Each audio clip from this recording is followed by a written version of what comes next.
അസ്സലാമു അലൈക്കും വറഹ്മത്തുള്ളാഹി തആല വബറകാതുഹു. ഇന്ന് റമദാനിലെ 17-ാം ദിനം, ഹൃദയം വിറക്കുന്ന ഒരു ഓർമ്മയുടെ ദിനം, ഇസ്ലാമിൻ്റെ ചരിത്രത്തിലെ ഏറ്റവും മഹത്തായ ഒരു യുദ്ധത്തിൻ്റെ ദിനം. ഇന്ന് നാം ഓർക്കുന്നത് ബദർ യുദ്ധം. ഇതൊരു സാധാരണ യുദ്ധമല്ല. ഇത് ഈമാനിൻ്റെയും വിശ്വാസത്തിൻ്റെയും അള്ളാഹുവിൽ പൂർണ്ണമായി ആശ്രയിച്ച ഒരു കൂട്ടം ജനതയുടെ വിജയമായിരുന്നു. 313 പേർ മാത്രം, അവർക്കെതിരെ 1000 സൈന്യം. പക്ഷേ വിജയം ആരുടേതായി? അള്ളാഹുവിൽ വിശ്വാസമർപ്പിച്ച് ഈമാൻ മുറുകെ പിടിച്ചവർ. നമ്മുടെ നബി മുഹമ്മദ് മുസ്തഫ സല്ലല്ലാഹു അലൈഹി വസല്ലമ തങ്ങൾ. അവർ തൗഹീദിൻ്റെ സന്ദേശം മക്കയിൽ പ്രഘോഷിപ്പിച്ചപ്പോൾ ഖുറൈശികൾ അതിനെ എതിർത്തു. 13 വർഷം പീഡനം, ചൂടുള്ള മണൽത്തട്ടിൽ കിടത്തി പീഡനം. ബിലാൽ റളിയല്ലാഹു അൻഹു അഹദ് അഹദ് എന്ന് വിളിച്ച ദിനങ്ങൾ. മുസ്ലിങ്ങൾ വീട്ടിൽ നിന്ന് പുറത്താക്കി, സ്വത്തുക്കൾ പിടിച്ചെടുത്തു. അവസാനം ഹിജ്റ. മക്ക വിടേണ്ടി വന്നു. പക്ഷേ ശത്രുക്കൾ പിന്തുടർന്നു. യുദ്ധത്തിന് മുൻപുള്ള സാഹചര്യം എന്താണെന്ന് വിശദമാക്കാം. ഹിജ്റയുടെ 2-ാം വർഷം, റമദാൻ മാസം. അബൂ സുഫിയാൻ്റെ വ്യാപാര കരവർ ഷാമിൽ നിന്ന് മക്കയിലേക്ക് വരികയായിരുന്നു. മുസ്ലിങ്ങൾ തീരുമാനിച്ചു, അവരുടെ പിടിച്ചെടുത്ത സമ്പത്തിന് പകരം ഇത് തടയാം.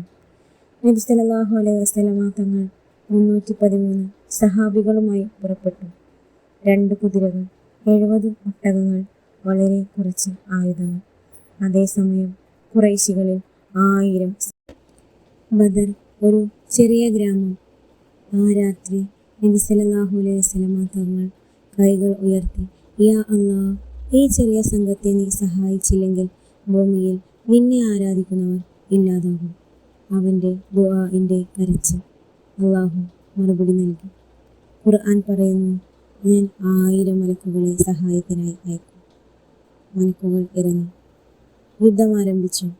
മുന്നോട്ട് വന്നവർ ഹംസ റളിയല്ലാഹു അൻഹു, അലി റളിയല്ലാഹു അൻഹു എന്നിവരുടെ നേതൃത്വത്തിലായിരുന്നു.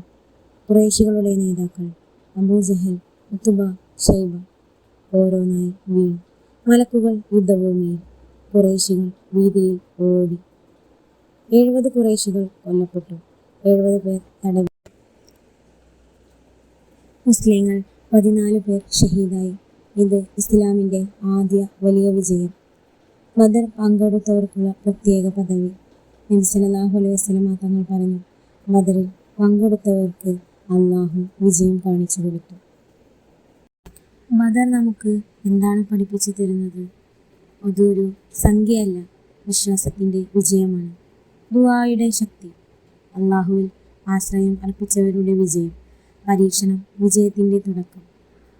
യാ അല്ലാഹ്, ബദറിൽ നൽകിയ സഹായം പോലെ എൻ്റെ ജീവിതത്തിലും വിജയം തരണമേ. എൻ്റെ കുടുംബത്തെ രക്ഷിക്കണമേ. എൻ്റെ ഹൃദയം ഈമാനാൽ നിറയ്ക്കണമേ. അസ്സലാമു അലൈക്കും വറഹ്മത്തുള്ളാഹി തആല വബറകാതുഹു.